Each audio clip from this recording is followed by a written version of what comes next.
اور میں اس سماعت کرنے والی اسلامی بہنوں میں سے جو شادی شدہ خواتین ہیں ان کو اپنے خاوند کی عزت اور احترام کو معلوظ خاطر رکھنے کے لیے ایک دو جملے بتاتا ہوں، سنیں۔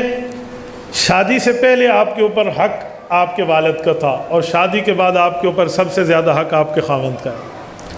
آج جو معاشرے میں طلاق کا رجحان بڑھا ہے نا، جس کی وجہ سے گھر برباد ہوئے اور اجڑے ہیں، اس میں مرد اگر ذمہ دار ہے نا، عورت برابر کی ذمہ دار ہے، یہ بات یاد رکھیں۔ بس مرد میں یہ بے صبری ہے کہ وہ عورت کی چلتی ہوئی زبان پہ صبر نہیں کر سکتا۔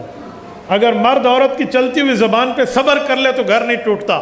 کیوں؟ عورت کے پاس ہے یہ زبان، وہی چلائے گی، تو آپ صبر ہی کر لیں، سننا شروع کر دیں۔ کیا ہوتا ہے؟ کہتے ہیں نہیں میرے سامنے نہیں بولے، جی نہیں، وَهُوَ فِي الْخِصَامِ غَيْرُ مُبِينٍ، قرآن کہتے ہیں عورت کا مادہ ہے، وہ جملہ سمجھا نہیں سکتی، چھوٹی بات کو لمبی کر کے بتاتی ہے۔ فی الخصام غیر مبین کا جھگڑے میں وہ واضح بات نہیں کرے گی، لے تو لال کر کے ادھر ادھر لپٹ لپٹ کے بات کرے گی، آپ کو غصہ آئے گا، اس غصے کو قابو کر لیں۔ قرآن کریم خود کہہ رہا ہے آپ کا گھر بچ جائے گا۔ یہ مرد کی بہت بڑی ناکامی ہے کہ وہ اس کے ساتھ چل نہیں سکتا۔ لیکن عورت کا بھی مسئلہ ہے، وہ کیا ہے؟ آپ تھوڑا صبر کر کے زبان چلائیں نا، چلانا ہے تو تھوڑے ٹائم پہ چلائیں۔ میں مثال دیتا ہوں، خامند گھر آیا ہے نا، گھر کا بٹن خراب ہے، بلب فیوز ہو گیا ہے، اور یہ مسئلہ ہے، اور یہ چیز ختم ہے، وہ چیز ختم ہے، آتے ہی آپ اپنے خامند کو نہ کہیں یہ ختم ہو گیا، یہ بیمار ہے، یہ مسئلہ ہے، یہ مسئلہ ہے۔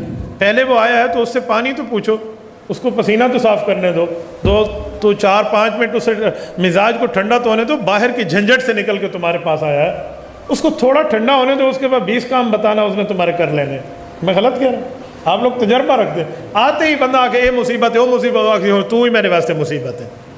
تو اسی لیے تھوڑا سا ہمیں کوآپریٹ کرنا پڑے گا ایک دوسرے کے ساتھ، مزاج میں لے کر چلنا پڑے گا۔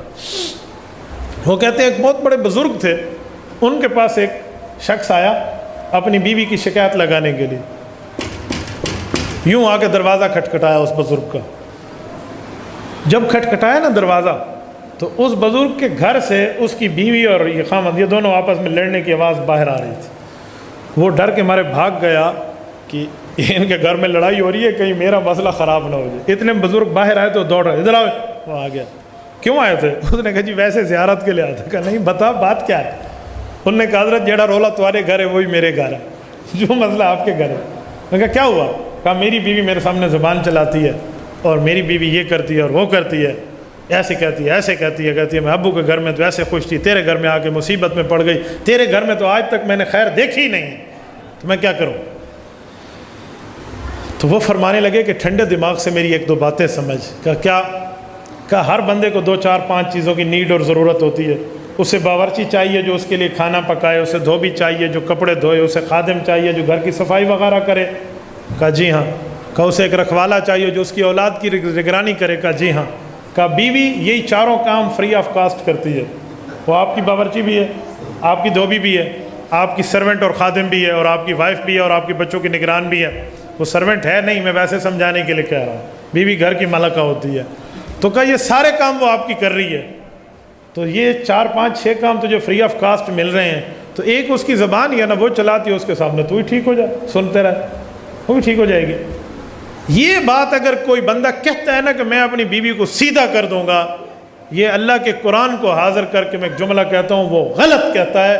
کیوں؟ رسول اللہ صلی اللہ علیہ وسلم نے فرمایا یہ ٹیڑھی پسلی سے پیدا ہوئی ہے، اس کے ٹیڑھے پن سے فائدہ اٹھاؤ اور اس کے ساتھ چلو، اور اگر تم اسے سیدھا کرو گے تو توڑ بیٹھو گے۔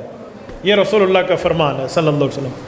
یہ وہ کہتے ہیں میں نے اپنی بیوی کو سیدھا کر دیا، تو وہ جھوٹ بولتا ہے، اور یا وہ واقعی ظالم بن چکا ہے اور اس کے ظلم کے سامنے وہ بیچاری چپ ہے، دو میں سے ایک بات ہے۔ یوں نہیں ہے، یوں چلتا رہے گا گھر کے معاملے۔ اس لیے ہمیں معاملات میں کوئی سمجھوتا جو بندہ ہونا چاہیے۔ ہمیشہ آپ اس حد تک جائیں کہ ریٹرن اگر ہونا پڑے اور ویڈرالنگ پوزیشن پہ آنا پڑے تو آپ آ سکیں۔ باہر کی لڑائیاں اور ہوتی ہیں، گھر کے معاملات اور ہوتے ہیں۔ تو اس لیے میں نے مردوں سے بھی کچھ بات کی اور خواتین سے بھی۔ تبارك الذي نزل الفرقان على عبده ليكون للعالمين نذيرا